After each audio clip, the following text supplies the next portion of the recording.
जय हिंद दोस्तों। आज हम लोग अभी के क्लास में रीजनिंग को देखेंगे। रीजनिंग, आइए देखते हैं रीजनिंग।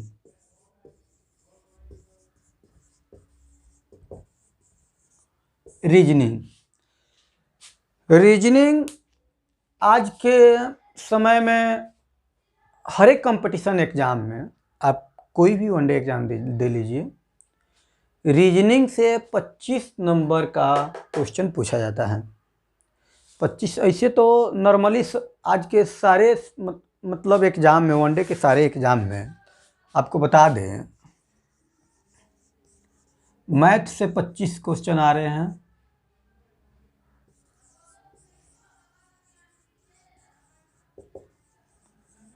रीजनिंग से 25 क्वेश्चन आ रहे हैं,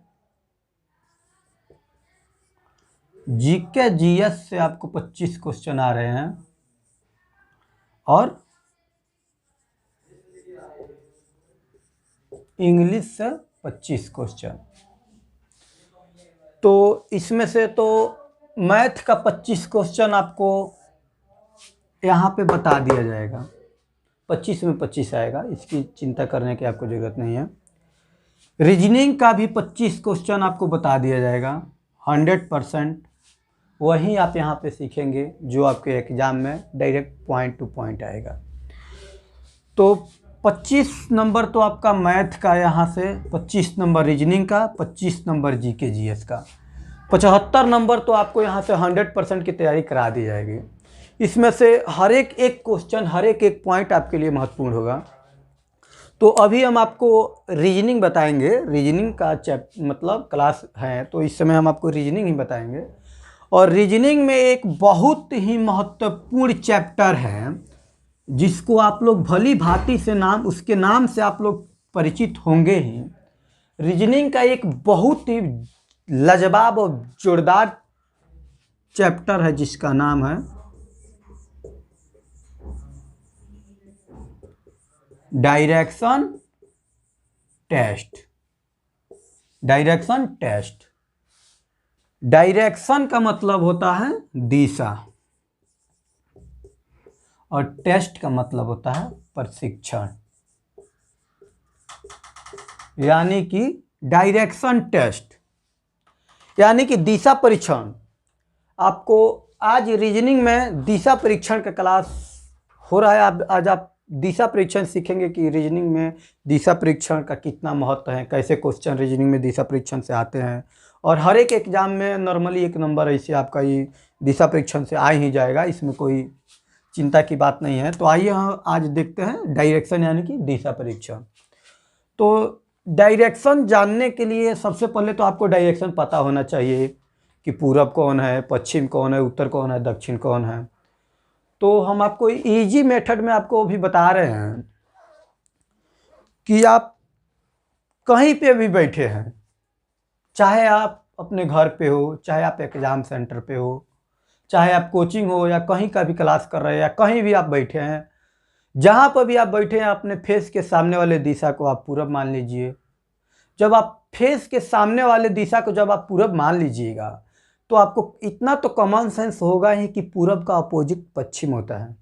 इसमें तो मुझे नहीं लगता है कि किसी की डाउट होनी चाहिए। तो जहाँ पर भी आप कहीं पर भी खड़ा हो, अपने फेस के सामने वाली दिशा को पूरब मानिए एंड उसके पीछे आपको पश्चिम हो जाएगा। इसमें कोई आपको डाउट नहीं होना चाहिए। ऐसे भी अगर आपको वो भी नहीं समझ आ रहा है तो इससे भी ईजी हम आपको दिशा बताकर ही बता रहे हैं कि कौन दिशा कहाँ होता है। आइए देखिए, देखिए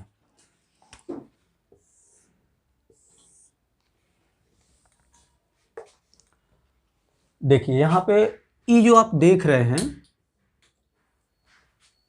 नॉर्थ, नॉर्थ नहीं दिखाई दे रहा है, ठीक है। अभी इसको नीचे हम लिख रहे हैं, ध्यान दीजिएगा। नॉर्थ अब दिखाई दे रहा है। नॉर्थ ई हुआ तो ये इसके अपोजिट है, तो ये हो जाएगा साउथ। कोई दिक्कत? नॉर्थ साउथ और ए हुआ ईस्ट, तो ए जब इसके अपोजिट है तो ये हो जाएगा वेस्ट।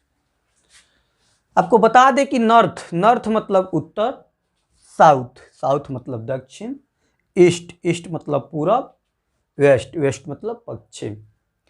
तो यहाँ पे हम आपको लिख दें, नॉर्थ का मतलब होता है उत्तर, ईस्ट का मतलब होता है पूरब, साउथ, साउथ का मतलब होता है दक्षिण, वेस्ट, वेस्ट का मतलब होता है पश्चिम, पश्चिम। ऐसे तो मतलब मुख्य रूप से दिशा 4 होते हैं, उत्तर, दक्षिण, पूरब, पश्चिम, लेकिन इसके 4 उप दिशा भी होते हैं, सब डायरेक्शन।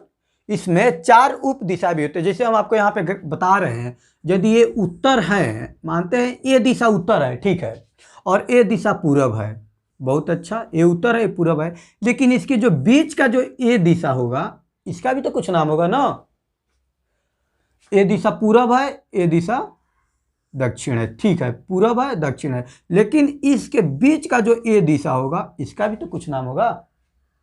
वैसे ही यहाँ पे ये उत्तर है और ये पश्चिम है, तो और उत्तर और पश्चिम का जो बीच का जो दिशा होगा, उसका भी कुछ नाम होगा। और यहाँ पे देखिए, जैसे दक्षिण है और ये पश्चिम, तो इसके बीच में भी जो दिशा होगा, इसका भी तो कुछ नाम होगा, होगा कि नहीं। तो ये उत्तर, पूरब, दक्षिण, पश्चिम। तो देखिए, उत्तर और पूरब के बीच में जो दिशा है, इसको कहेंगे उत्तर पूरब, उत्तर पूर्व, ऐसे इसको लिखेंगे NE, नॉर्थ ईस्ट, उत्तर पूर्व, कोई दिक्कत। उत्तर पूरब, ये दिशा हो गया आपका उत्तर पूरब। ऐसे ही यहाँ पे देखेंगे, ये पूरब और ये दक्षिण है, तो इसका भी तो कुछ नाम होगा, तो इसका नाम होगा पूरब दक्षिण। अब कुछ लोग को यहाँ पे ये कन्फ्यूजन हो जाएगा कि भैया हम पूरब दक्षिणी क्यों बोलेंगे, दक्षिण पूरब काहे नहीं बोल सकते हैं। तो भैया आप स्वतंत्र हैं एकदम, आप दक्षिण पूरब भी बोलिए, कोई दिक्कत नहीं है, कहीं गलत होने की संभावना ही नहीं है। आपको जो अच्छा लगे वो लिखिए ना, जो अच्छा लगे आपको, इस दोनों दिशा में से जो पहले लिखना होगा, बाद में लिखना होगा, वो लिखिए, कोई दिक्कत नहीं है, एकदम 100% सबका सब सही होगा। उसी तरह यहाँ पे आइए, दक्षिण और पश्चिम, इसको कहेंगे दक्षिण पश्चिम, कोई दिक्कत। दक्षिण पश्चिम ये हो गया, और ये हो गया उत्तर और पश्चिम के बीच में है, तो ये हो गया उत्तर पश्चिम, कोई दिक्कत, उत्तर पश्चिम। तो इसको शॉर्टकट में क्या लिखेंगे, NW, इसका क्या होगा, SW। तो डायरेक्शन ऐसे तो बेसिकली मतलब मुख्य रूप से दिशा 4 होते हैं, लेकिन चारों दिशाओं का आप एक उप दिशा भी होता है। अभी आपको जैसे हम बता दिए हैं कि मानते हैं कि भैया ये उत्तर है, ठीक है, ये उत्तर है और ये पूरब है, लेकिन आप बताइए कि कोई बंदा अगर इस रास्ते से जा रहा होगा या ऐसे घूम के खड़ा होगा इस तरफ मुंह करके, तो इसका भी तो कुछ दिशा का नाम होना चाहिए ना, कि ये दिशा है, कि हम इस दिशा की तरफ जा रहे हैं, इधर मुंह करके खड़े हैं। उसीलिए आपको बता दिए कि जिन 2 दिशाओं के बीच में मतलब होगा, वहीं उसका नाम हो जाएगा। जैसे उत्तर और पूरब के बीच में है, तो उत्तर पूरब नाम हो गया। अब आपकी मर्जी, आप पूरब उत्तर कहिए या उत्तर पूरब कहिए, दोनों ही सही है, आपको जो सूटेबल लगे, जो अच्छा लगे वो बोलिए, कोई दिक्कत नहीं है यहाँ पे। तो उत्तर पूरब ये दिशा हो गया।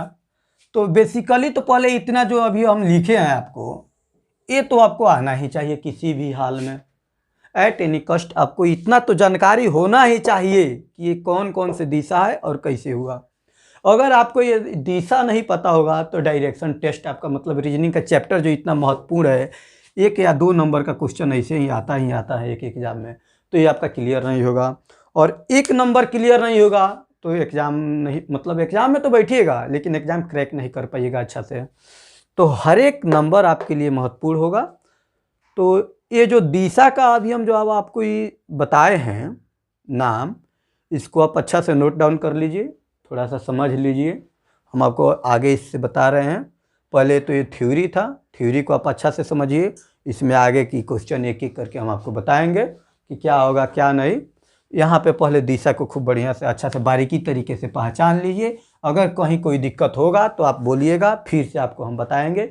इसमें जहाँ पर भी आपको दिक्कत, दिशा समझने में दिक्कत हो रहा होगा, आप बेहिचक बोलिएगा, हम इसी दौरान इसी समय जब बोलिएगा तब आपको आकर लाइव आकर हम इसको बताएंगे कि कैसे होगा कैसे नहीं होगा। इतना में तो ऐसे तो नॉर्मली किसी भी कंपटीशन के स्टूडेंट को इतना जानने में कोई दिक्कत मेरे ख्याल से नहीं होना चाहिए। तो ये तो हो गया कि मतलब इसका बेसिक थ्योरी कंसेप्ट कि डायरेक्शन में क्या होता है, कैसे दिशा होता है। अब हम जरा ये देख ले कि इसमें किस किस तरह से क्वेश्चन बन सकते हैं, आखिर कैसे क्वेश्चन एराइज होगा, कैसे पूछेगा, क्या पूछेगा, उसके लिए भी तो हमें सतर्क होना है, वो भी तो पढ़ेंगे तब ना एक नंबर होगा भैया। तो आइए देखें कि इसमें आखिर क्वेश्चन कैसे बन सकता है। ध्यान दीजिएगा, हर एक रीजनिंग का चैप्टर आपके लिए महत्वपूर्ण है। आपको अभी बताए हैं कि रीजनिंग से 25 क्वेश्चन आएंगे। ऐसे मतलब आप जौन सा भी एग्जाम दीजिए मिनिमम 25 तो आना ही आना है भैया, और अधिक से अधिक 30-35 जितना हो सके। अब वो तो जानता है बोर्ड, जानता है कि कितना नंबर का देंगे, क्या क्या होगा, लेकिन आपको इतना ध्यान रखना है कि 25 नंबर तो कम से कम आपको रीजनिंग से आएगा ही आएगा, हर एक टॉपिक से आएगा, हर एक चैप्टर से आएगा। तो डायरेक्शन तो अभी आप ही डायरेक्शन का नाम आपको पता हो गया। अब देखिए क्वेश्चन कैसे राइज होगा। क्वेश्चन आपसे नॉर्मली तरीका से अगर पूछा जाए तो क्वेश्चन आपसे पूछेगा कि जैसे कि मान लीजिए कि पूछेगा कि एक लड़का है और वह पूरब की ओर मुँह करके खड़ा है, तो उसका बायां हाथ किस दिशा में होगा। तो अगर आपको इस जो अभी हम डायरेक्शन बताए हैं, अगर ये डायरेक्शन से आपको समझ में नहीं आएगा तो कोई बात नहीं है, आप नॉर्मली अपने को लड़का की जगह पर आप अपने खुद को रख लीजिएगा, और खुद को जब आप रखिएगा और खुद को जब रख के आप मतलब अनुभव कीजिएगा कि क्वेश्चन पूछने वाला ये पूछा है कि कोई लड़का है जो पूरब दिशा की ओर मुँह करके खड़ा है, तो उसका बायां हाथ किधर जाएगा। तो आप कुछ मत कीजिए, आप अपने आप को पूरब दिशा की ओर घूम जाइए, और पूरब दिशा की ओर घूमने के बाद आप पाएंगे कि आपका लेफ्ट हाथ किस दिशा में है। तो आप घूम जाइएगा, आपको पता लग जाएगा कि जब आप पूरब दिशा की ओर घूमिएगा, मानते हैं अभी आपको हम बताए हैं ये नॉर्थ है, ये साउथ है, और ये ईस्ट है, और ये वेस्ट है। तो जब आप पूरब दिशा की ओर मुँह करके खड़ा होइएगा ऐसे ऐसे, तो पूरब दिशा की ओर आप मुँह करके खड़ा होइएगा तो आपका राइट हैंड इधर होगा इस साइड की ओर। तो इस नीचे कौन सा दिशा है, दक्षिण, दक्षिण है ना यहाँ पे साउथ भैया, तो नीचे दक्षिण होगा। अब क्वेश्चन आपसे पूछ रहा है कि पूरब दिशा की ओर कोई लड़का मुँह करके खड़ा है, ठीक है, पूरब दिशा की ओर मुँह करके खड़ा है, और क्वेश्चन पूछा है कि आपका लेफ्ट हाथ मतलब लड़का का बायां हाथ किधर होगा। तो जैसे यहाँ पे लड़का पूरब की ओर मुँह करके खड़ा हो गया, तो भैया इसका बायां हाथ ऊपर होगा कि नीचे, इसका तो बायां हाथ यही ना होगा जी, यहाँ। तो देखिए बायां हाथ की तरफ कौन दिशा है, कौन दिशा है, उत्तर। आसानी से आप दे सकते हैं इसका उत्तर होगा, इसका आंसर होगा कि अगर कोई लड़का पूरब दिशा की ओर मुँह करके खड़ा है तो उसका बायां हाथ उत्तर दिशा की ओर होगा। फिर ऐसा ही घुमाकर आपको क्वेश्चन पूछेगा, जैसे कि अगर मान लें कि कोई लड़का अगर पश्चिम दिशा की ओर खड़ा है तो उसका दाहिना हाथ किधर होगा। तो आप नॉर्मली हम आपको बता रहे हैं कि अगर आपको डायरेक्शन से समझ नहीं आए, इस दिशा के द्वारा अगर आप नहीं समझ पा रहे हैं तो कोई बात नहीं है, टेंशन करने की कोई ज़रूरत नहीं है। डायरेक्शन एक ऐसा चैप्टर है बुआ कि आप यहाँ पे समझ सकते हैं, आप अपने आप को मतलब मूव करिए ना, पूरा दिशा में मूव करके देख लीजिए कि कौन सा दिशा किधर होगा। जैसे हमसे पूछिएगा आपकी पूरब दिशा में आप खड़ा है तो आपका बायां हाथ किधर होगा, तो डायरेक्टली पूरब की तरफ घूमकर बायां हाथ को बता देंगे कि कौन से दिशा में है। उसी तरह हम आपको बताए हैं कि क्वेश्चन एराइज ऐसे नॉर्मली देखिए इस टाइप के क्वेश्चन नहीं पूछेगा एग्जाम में, आज के एग्जाम में ऐसा क्वेश्चन नहीं पूछेगा, लेकिन ये जानना आपके लिए ज़रूरी है। बेसिक यही होता है, यहीं से शुरुआत होता है डायरेक्शन का।